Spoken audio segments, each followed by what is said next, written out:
Video opens with a shot of a person sleeping peacefully in a dark room, with subtle, dreamlike visuals swirling around their head. The visuals could be abstract shapes, colors, or faint images of places and faces. Narrator ** Welcome to Infinitunal, your portal to the most fascinating questions in the universe. Have you ever woken up from a dream so vivid, so real, that it took a moment to separate fantasy from reality? We spend a third of our entire lives asleep, a vast expanse of time given over to the quiet stillness of our beds. But while our bodies rest, our minds embark on incredible journeys. We fly through clouds, explore forgotten cities, and have conversations with people we've never met. This nightly theater of the mind is one of humanity's greatest enduring mysteries. Why do we dream? Is it just random neural noise, or does it serve a deeper, more vital purpose? Cut to an animated graphic showing the human brain, with different sections lighting up as the narrator speaks. For centuries, dreams were seen as messages from the divine, glimpses into the future, or windows into a spiritual realm. But today, modern science offers a different set of explanations, each more fascinating than the last. Let's delve into the leading scientific theories that attempt to unravel the enigma of our sleeping minds. One of the most widely accepted theories is that dreams are crucial for memory consolidation. Think of your brain as a massive, infinitely complex library. Throughout the day, you collect countless new books, every sight, sound, conversation, and piece of information you learn. Visual, animation showing little bits of information, like glowing orbs, flying into the brain during the day. At night, a tiny librarian character begins sorting these orbs onto shelves. When you fall asleep, especially during the REM, rapid eye movement, stage, your brain's librarian gets to work. It's a process of sorting and filing. The important memories, like studying for an exam or a meaningful conversation with a friend, are strengthened and moved into long-term storage. The less important details, like the color of a car you passed on the street, might be discarded to make room for new information. Your dreams could be the subjective experience of this process, a highlight reel, a mashup of the day's events as your brain decides what to keep and what to let go. This is why you might dream about a strange mix of things you did or thought about during the day. Visual, a person is shown looking stressed and overwhelmed during the day. At night, as they sleep, the chaotic, stormy visuals around their heads slowly calm down and become serene and peaceful. But dreams aren't just about organizing facts and figures. They also play a profound role in our emotional lives. This brings us to the second major theory, emotional processing and regulation. Life is full of intense feelings, joy, surprise, frustration, and sadness. Dealing with these emotions can be difficult when we're awake. Our dreams might be a safe, virtual space where our minds can process these feelings without our conscious inhibitions getting in the way. It's like a form of overnight therapy, where the brain replays emotional events to strip away the intense sting.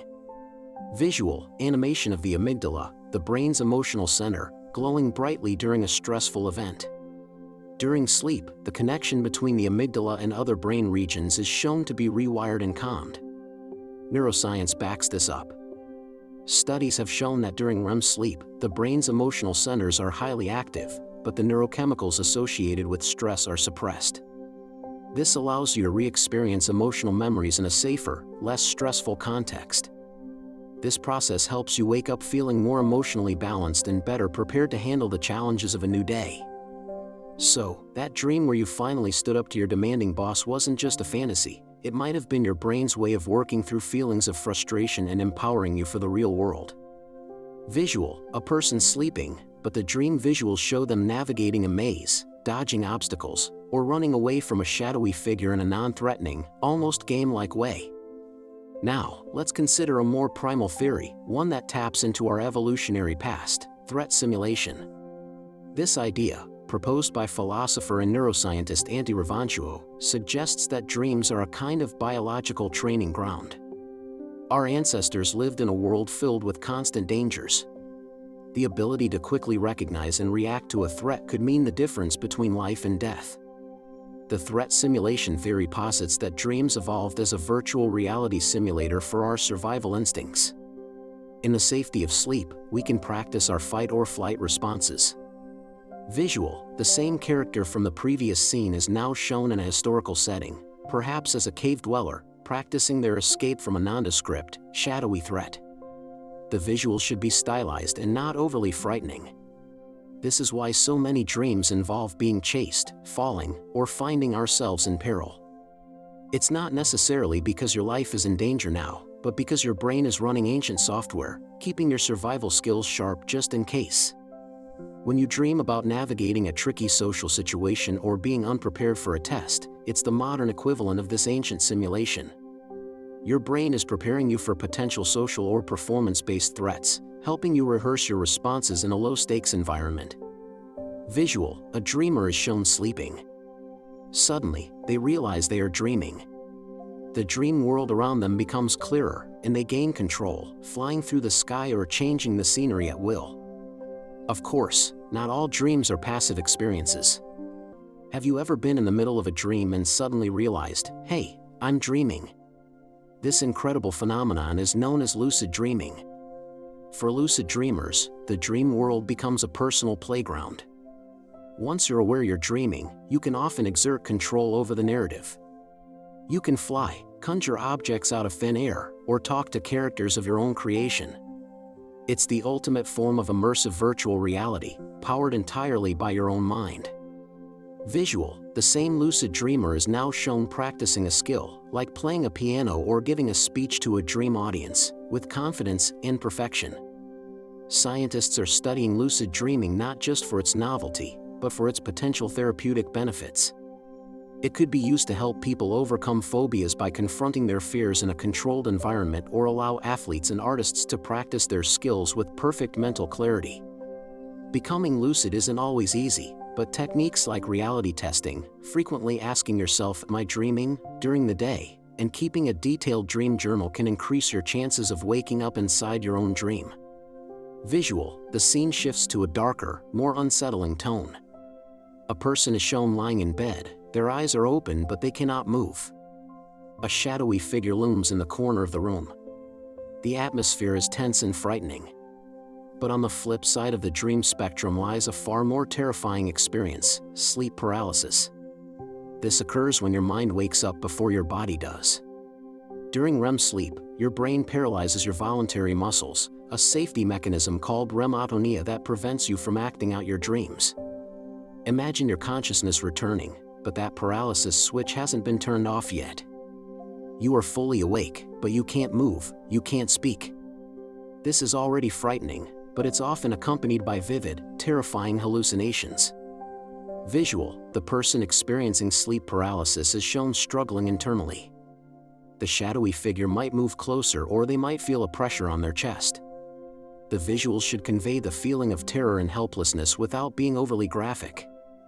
People report seeing intruders in their room, feeling a heavy weight on their chest, or hearing menacing whispers. These aren't just bad dreams, they are waking nightmares, a blend of the real world of your bedroom and the hallucinatory content of the dream state. While horrifying, sleep paralysis is a surprisingly common and generally harmless physiological hiccup. It's a moment when the neat separation between sleeping and waking breaks down, giving us a chilling glimpse into the brain's complex machinery. Return to the peaceful visual of the person sleeping, the dreamlike swirls now calm and gentle. The sun begins to rise outside their window. So, why do we dream? The truth is, there probably isn't one single answer. Our dreams are likely a rich tapestry woven from many threads. They are the librarians of our memory, the therapists for our emotions, and the trainers for our survival instincts. They are the canvas for our creativity and, sometimes, the stage for our deepest fears. From memory consolidation and emotional regulation to threat simulation and the extraordinary realms of lucid dreaming, the science of sleep reveals a world just as complex and meaningful as our waking lives. The person wakes up, stretches, and looks out the window with a thoughtful expression, as if recalling a fascinating dream. The next time you close your eyes and drift off, remember that you're not just powering down for the night. You are embarking on a mysterious, essential journey into the inner cosmos of your own mind. Thank you for joining us on this exploration. If you enjoyed this journey into the mind, be sure to subscribe to Infinitural for more deep dives into the biggest questions of our world. Until next time, sweet dreams.